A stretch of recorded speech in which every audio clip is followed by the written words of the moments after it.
आकाशवाणी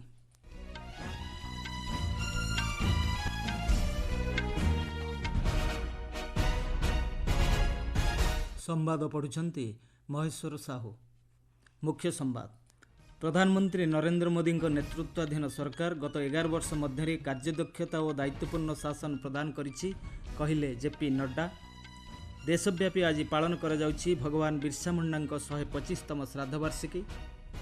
अंतर्जातीय योग दिवस समारोहर अंशविशेष भावे आज AIIA आयोजन करिछि 3 दिनिया आयंगर योग कर्मशाला एवं वाणिज्यिक विवादर समाधान पाई अमेरिका और चीन आज लंडन ठारे करिवे आलोचना। प्रधानमंत्री नरेंद्र मोदी नेतृत्वाधीन सरकार कार्यदक्षतार राजनीति दायित्वपूर्ण शासन प्रदान करी देशर राजनीतिक संस्कृति को परिवर्तन करिसेंति बोली बीजेपी राष्ट्रीय सभापति जगत प्रसाद नड्डा कहिसेंति। मोदी सरकार 11 वर्ष पूर्ण अवसर में नुआ दिल्ली रे एक सांबादिक सम्मेलन में श्री नड्डा कहिसेंति जे सरकार देशर राजनीतिक दृश्यपट को परिवर्तन करी एक नूतन स्वाभाविकता स्थापन करिसेंति। से कहिसेंति यह एक जन नेतृत्वाधीन सरकार एवं यह स्वच्छतार एक नूतन मानदंड स्थापन करिछि। गत 11 वर्ष मध्य मोदी सरकार विकसित भारतर मूलदुआ पकाइछि। ये सरकार पिछले 11 सालों में ट्रांसपेरेंसी की नई मिसाल पेश की और ये फ्यूचरिस्टिक गवर्नमेंट है और इसीलिए वी टॉक अबाउट विकसित भारत और विकसित भारत का ये अमृत काल और ये 10 साल 11 साल ने विकसित भारत का बेस बनाया है। This we have to understand और इस बेस को बनाने के लिए जो भी फैसले लेने थे वो सारे फैसले लिए गए।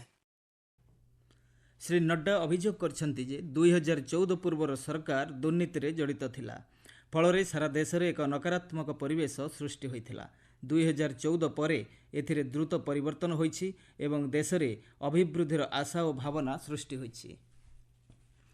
भगवान बिरसा मुंडा आज 125तम श्राद्धवार्षिकी पालन करा जाउछि। ब्रिटिश उपनिवेशवाद विरोध में भगवान बिरसा मुंडा आदिवासी संप्रदायर अधिकार एवं मर्यादा पाई लड़ाई करी अमर होई रहिछंती। बिरसा मुंडा 1875 मसीहा नवेम्बर 15 तारिख में झारखंडर उलीहाटुरे जन्मग्रहण करथिले। तांकर प्रारंभिक शिक्षा जर्मान मिशन स्कूल रे होइथिला किंतु शिक्षा माध्यम रे ब्रिटिशर माने आदिवासी मानक धर्म परिवर्तन करने को लक्ष्य रखिथिबा अनुभव करी Birsa Munda German mission school रू पाठ पढ़ा छाड़ी देथिले। एही अभिज्ञता तांको विरासत नामक एक नूतन विश्वास प्रतिष्ठा करने को प्रेरणा देथिला। आदिवासी संप्रदाय गुड़िक सेमानंकर पारंपरिक विश्वास को फेरिबा एवं ब्रिटिश प्रभाव को प्रतिरोध करने को उत्साहित करथिला।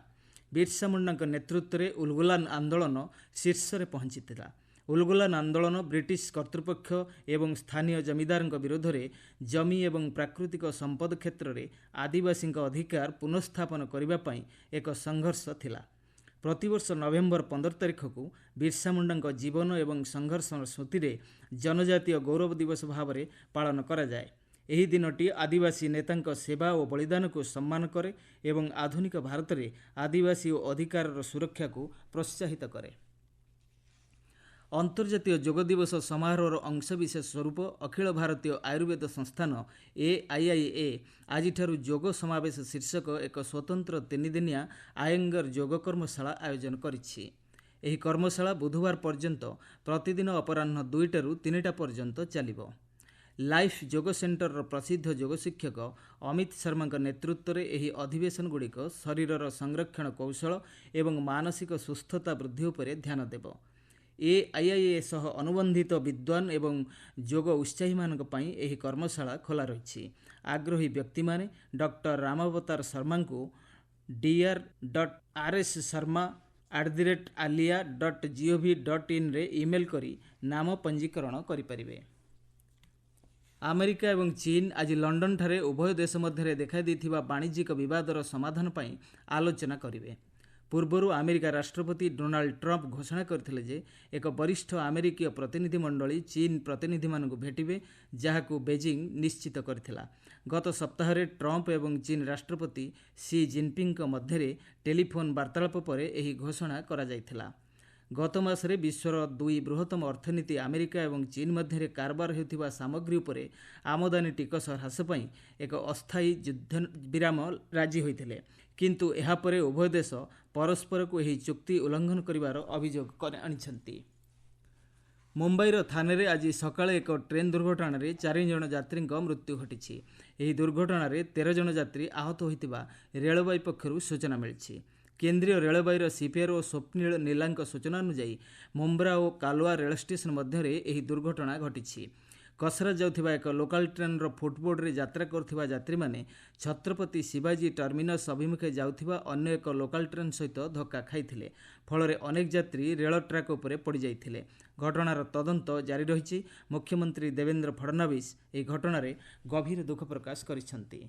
आपण माने संवाद शुणुଛନ୍ତି आकाशवाणी। दिल्ली सरकार सहरर परिवेश को उन्नत करने चलित वर्षा ऋतु में 70 लाख गछ लगाइबाकू लक्ष्य रखिछन्ति बोली मुख्यमंत्री रेखा गुप्ता कहिछन्ति। एक पेड़ माँ के नाम अभियान रे दिल्ली मुख्यमंत्री रेखा गुप्ता आज नवा दिल्लीर सालिमाबाग रे अवस्थित एक सरकारी विद्यालय रे तांको माँ को स्मृति रे एक सिंदूर गछ लगाइछन्ति।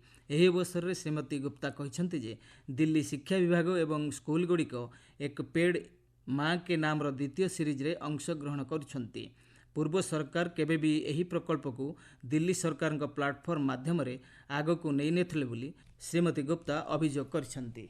मुझे खुशी है कि ये एक पेड़ माँ के नाम जो सेकंड सीरीज शुरू हुई है, इसमें दिल्ली सरकार के माध्यम से हर एक विभाग, हर हमारा स्कूल, हर संस्थान इस पेड़ के अभियान में जुड़ेगा। दिल्ली के निवासियों से हमारा ये निवेदन रहेगा कि हम सब मिलकर के अपनी माँ के नाम, प्रकृति माँ के नाम एक पेड़ माँ के नाम लगाएं। 70 लाख पेड़ लगाने का ये हमारा टारगेट है इस सीजन में, और ये पेड़ लगा के हम दिल्ली के वातावरण को बेहतर करना चाहेंगे।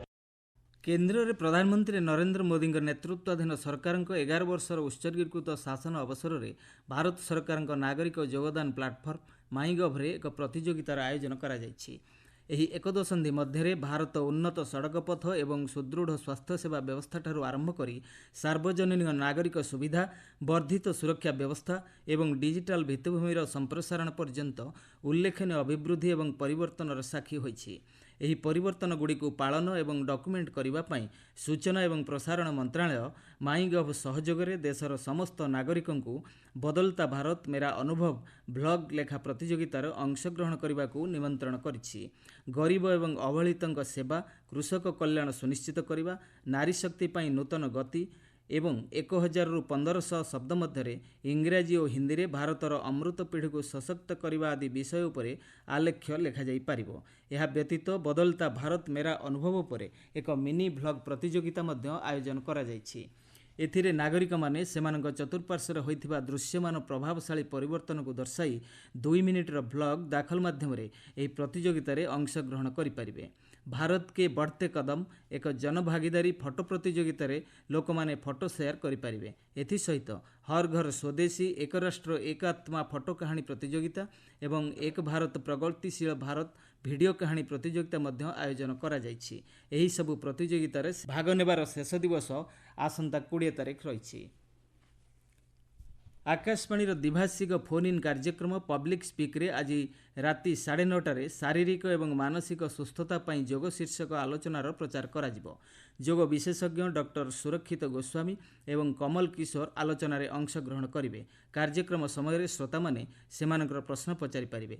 एथिपई सेमानंकु 011 234 21050 और 01123314444 नंबर को डायल करने को हेबो। यह व्यतीत श्रोता माने 9289094044 नंबर को व्हाट्सएप एवं सामाजिक गणमाध्यम एक्स रे हैशटैग आस्क एयर माध्यम रे प्रश्न पचारि पारिबे। यह आकाशवाणी गोल्ड चैनल और अतिरिक्त फ्रिक्वेन्सी गुड़िक शुणा जाई पारिबो। यह व्यतीत आमर वेबसाइट newsonair.gov.in एवं YouTube channel news on air official रे उपलब्ध हेबो। केंद्रीय शिक्षा पांठी बंद करने अभियोग में केंद्र विरुद्ध में तमिलनाडु सरकार द्वारा दायर आवेदन जरूरी शुणाणी करने को सुप्रीमकोर्ट आज मना कर देइछन्ति। संवाद शेष पूर्व मुख्य संवाद पुणी थे। प्रधानमंत्री नरेंद्र मोदी नेतृत्वाधीन सरकार गत 11 वर्ष मध्य कार्यदक्षता और दायित्वपूर्ण शासन प्रदान करछि कहले जेपी नड्डा।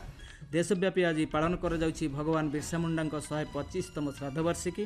अंतर्जातीय योग दिवस समारोहर अंशविशेष भाव आज एआईए आयोजन करछि 3 दिनिया योग कर्मशाला एवं वाणिज्यिक विवादर समाधान पर अमेरिका और चीन मध्य लंडन ठारे करिवे आलोचना।